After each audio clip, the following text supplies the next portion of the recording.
Herkese merhaba arkadaşlar, kanalıma hoş geldiniz. Yepyeni bir video ile karşınızdayım. Arkadaşlar, bugünkü videomuzda Türkiye'nin ünlü oyuncusu Gökberk Demirci'den yeni görüntüler geldi. Gökberk Demirci arkadaşlarıyla birlikte eğlenceli mekandan muhteşem görüntülerini sosyal medya hesabından paylaştı.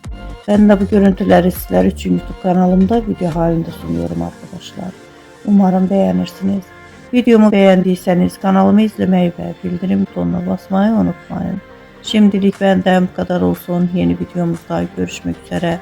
Hoşça kalın, sağlıklı kalın. Umarım videomu sonuna kadar izleyeceksiniz ve beğeneceksiniz. İyi seyirler.